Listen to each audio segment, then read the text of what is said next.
This is a premeditated attack. Vladimir Putin has been planning this for months, as we've been saying all along.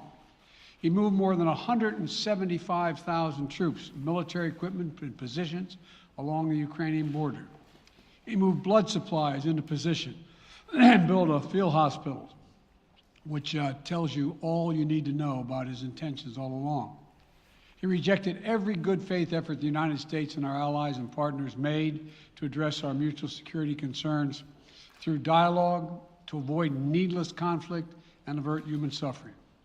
For weeks, we have been warning that this would happen. And now it's unfolding largely as we predicted. In the past week, we've seen shelling increase in the Donbass, a region in eastern Ukraine controlled by Russian-backed separatists. The Russian government has perpetrated cyber attacks against Ukraine. We saw a staged political theater in Moscow, outlandish and baseless claims that Ukraine was about to invade and launch a war against Russia, that Ukraine was prepared to use chemical weapons, that Ukraine committed a genocide.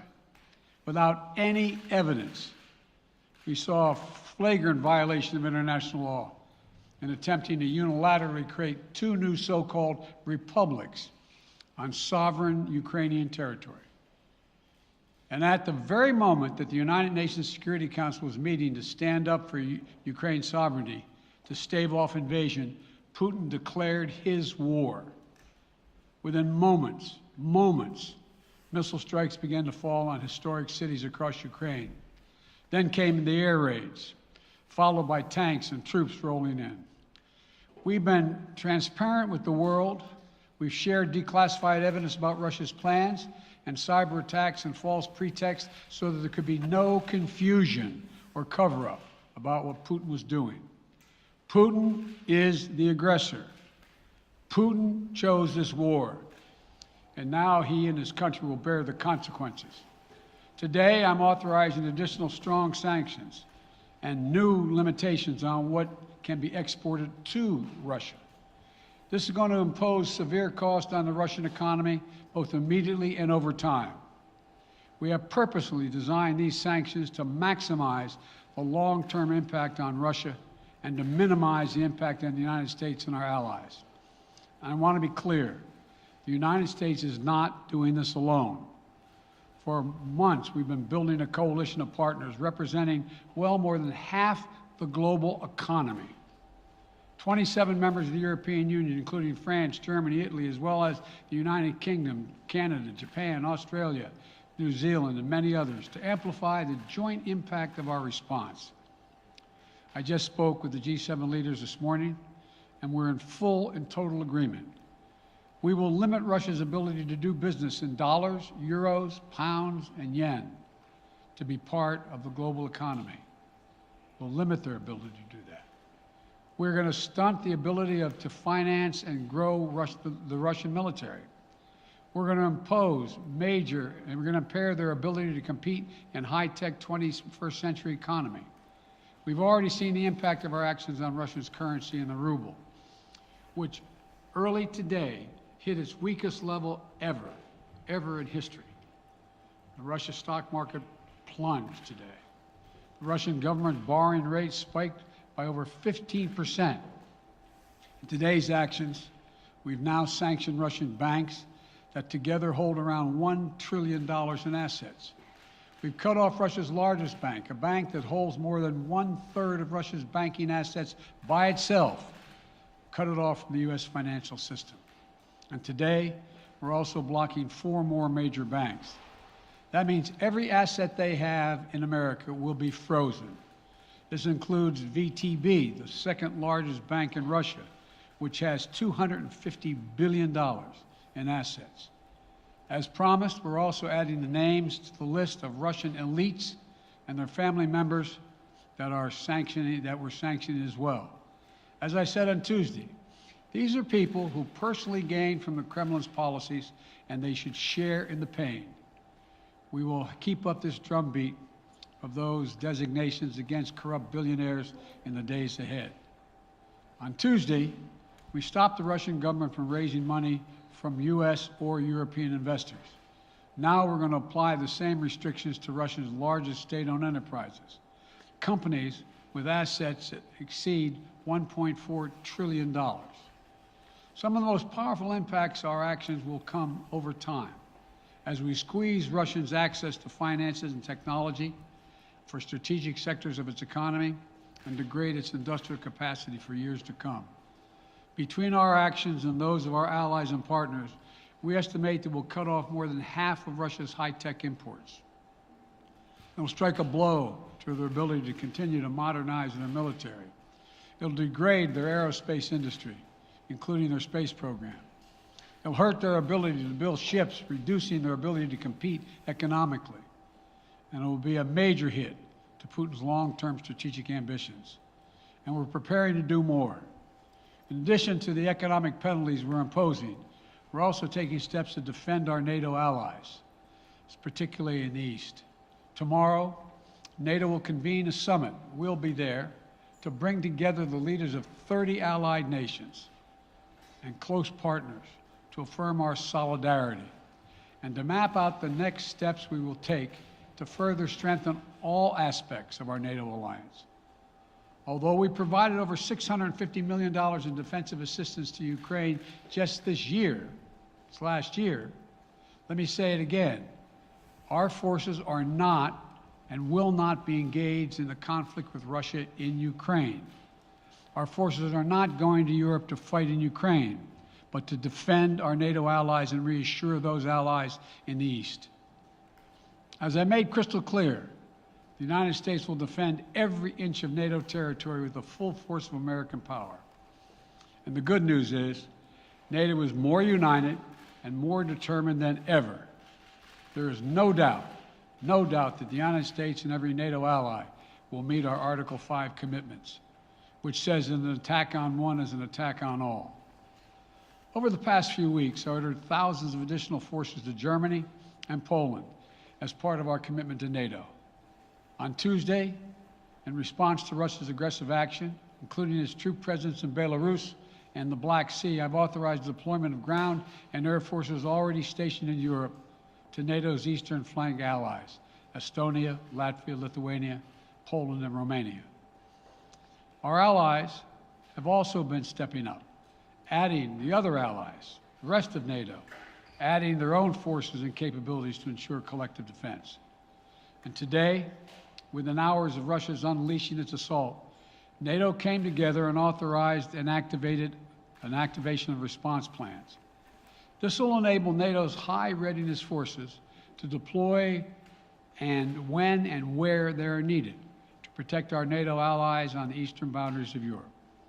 And now I'm authorizing additional U.S. force capabilities to deploy to Germany as part of NATO's response, including some of the U.S.-based forces that the Department of Defense placed on standby weeks ago.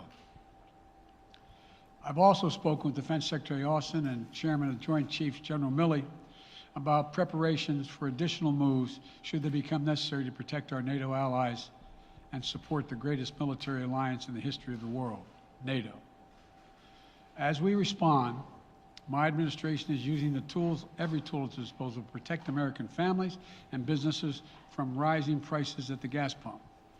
You know, we're taking active steps to bring down the cost, and American oil and gas companies should not exploit this moment to hike their prices to raise profits. You know, in our sanctions package, we specifically designed to allow energy payments to continue.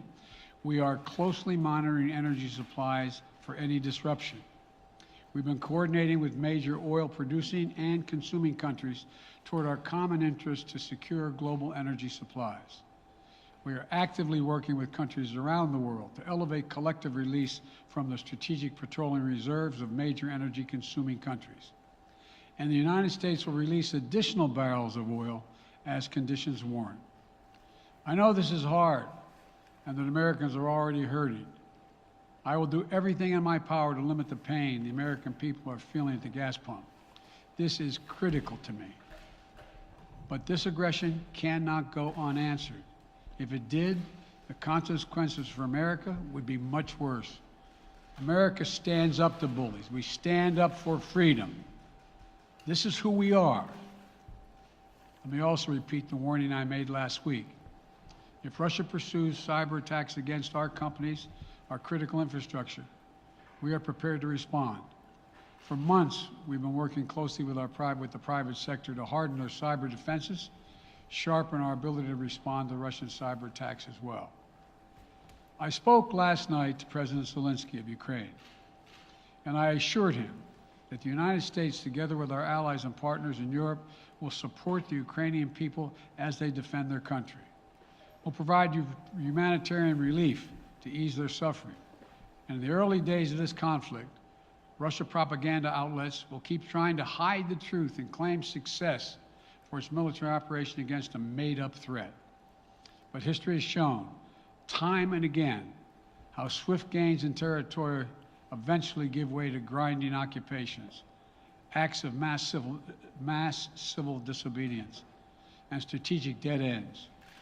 The next few weeks and months will be hard on the people of Ukraine. Putin has unleashed a great pain on them, but the Ukrainian people have known 30 years of independence. They have repeatedly shown that they will not tolerate anyone who tries to take their country backwards. This is a dangerous moment for all of Europe, for the freedom around the world. Putin has committed an assault on the very principles that uphold the global peace. But now, the entire world sees clearly what Putin and his Kremlin allies are really all about. This was never about a genuine security concerns on their part. It was always about naked aggression, about Putin's desire for empire by any means necessary, by bullying Russia's neighbors through coercion and corruption, by changing borders by force, and ultimately by choosing a war without a cause. Putin's actions betray his sinister vision for the future of our world, one where nations take what they want by force. But it is a vision that the United States and freedom-loving nations everywhere will oppose with every tool of our considerable power. The United States and our allies and partners will emerge from this stronger, more united, more determined, and more purposeful. And Putin's aggression against Ukraine will end up costing Russia dearly, economically and strategically. We will make sure of that. Putin will be a pariah on the international stage. Any nation that countenances Russia's naked aggression against Ukraine will be stained by association. When the history of this era is written, Putin's choice to make a totally unjustifiable war on Ukraine will have left Russia weaker and the rest of the world stronger. Liberty, democracy, human dignity, these are the forces far more powerful than fear and oppression. They cannot be extinguished by tyrants like Putin and his armies. They cannot be erased from people's hearts and hopes by any amount of violence and intimidation. They endure. In the contest between democracy and autocracy, between sovereignty and subjugation, make no mistake, freedom will prevail. God bless the people of a free and democratic Ukraine. May God protect our troops. Mr. President. Associated Press, Zeke. So do you have any plans to speak with President Putin at this point? And what interactions have you had with the Russian government? I heard the first part. Do I have any plans to speak with Putin at this point, and what? What communications have you had with the Kremlin as far as military operations in Ukraine and making sure this does not spiral into a larger conflict? Well, it's a large conflict already. The way we're going to ensure it's not going to aspire to a larger conflict is by providing all the forces needed in the Eastern European nations that are members of NATO. NATO is more united than it's ever been, and I have no plans to talk with Putin. Mr. President. Wall Street Journal, Tarina. Mr. President, you didn't mention SWIFT in your sanctions that you announced. Is there a reason why the U.S. Isn't doing that? Is there a disagreement among allies regarding SWIFT and whether Russia should be allowed to be a part of it? The sanctions that we proposed on all their banks are of equal consequence, maybe more consequence than SWIFT, number one. Number two, it is always an option, but right now that's not the position that the rest of Europe wishes to take. Cecilia Vega, ABC. Sir, sanctions clearly have not been enough to deter Vladimir Putin to this point. What is going to stop him? How and when does this end? And do you see him trying to go beyond Ukraine? And a second question I'll just give to you now. This statement that he gave last night, the threat that he gave, the West will face consequences greater than any you have faced in history. Is he threatening a nuclear strike? I have no idea what he's threatening. I know what he has done, number one. And number two, no one expected the sanctions to prevent anything from happening. It has to show, this is going to take time, and we have to show resolve so he knows what's coming. And so the people of Russia know what he's brought on them. That's what this is all about. This is going to take time. It's not going to occur, he's going to say, oh my God, these sanctions are coming, I'm going to stand down.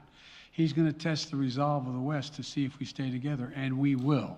We will, and it will impose significant costs on him. Will he go beyond Ukraine, sir? Do you see him going? Yes. Thank you.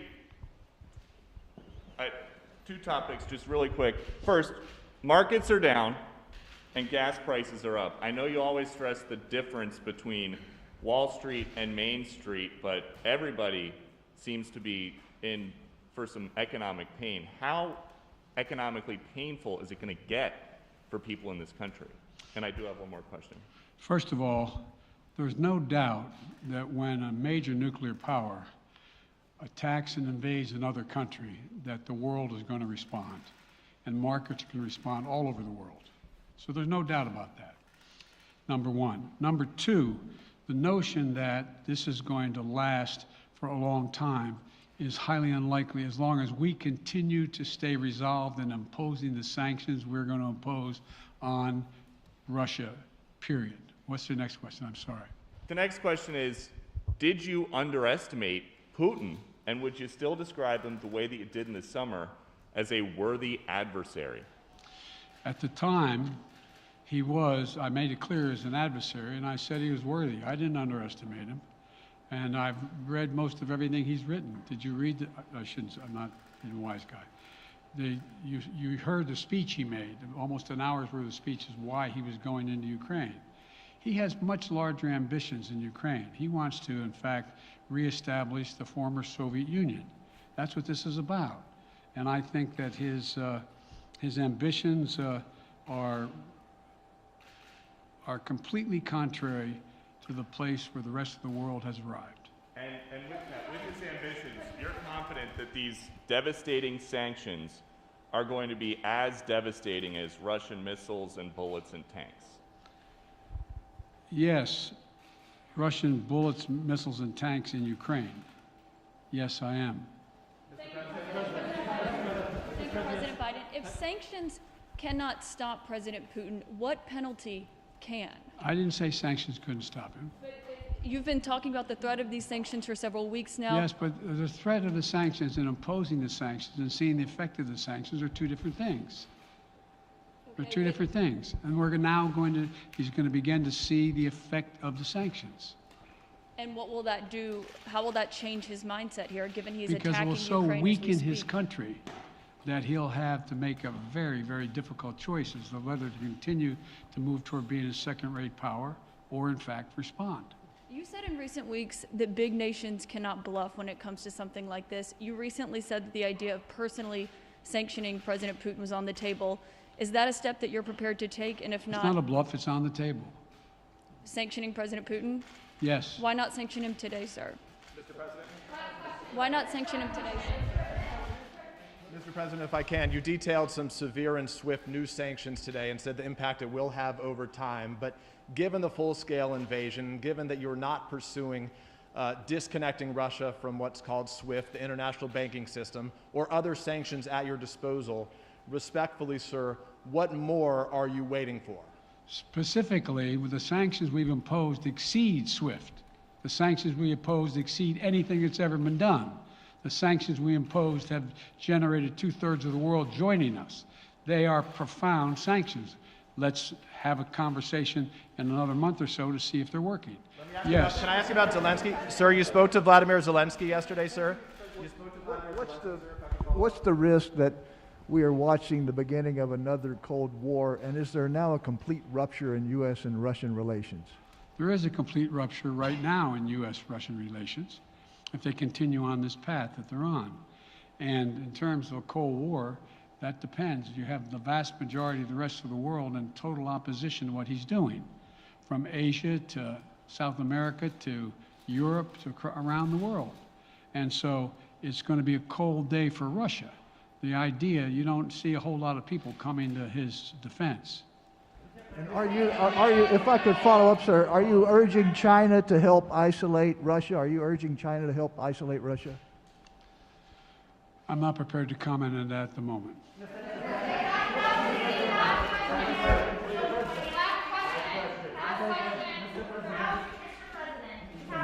No. Yeah. No. He's had his hand up a long time. Thank you, Mr. President. How concerned are you that Putin wants to go beyond Ukraine into other countries, and the U.S. will have to get involved if he moves into NATO countries? Well, if he did move into NATO countries, he will be involved. We will be involved. The only thing that I'm convinced of is if we don't stop now, he'll be emboldened. If we don't move against him now with these significant sanctions, he will be emboldened. Look, you know, well, anyway. Can you talk anything more about your conversation? Mr. President.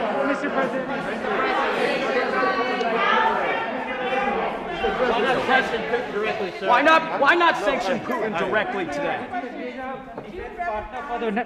I'm sorry, I can't hear you. Sir, India, which is a major defense partner of the United States, is India fully with you on the issue of Ukraine and Russia? Does the Defense Department of the United States... So India is one of your major defense partners. Is India fully in sync with the United States on Russia?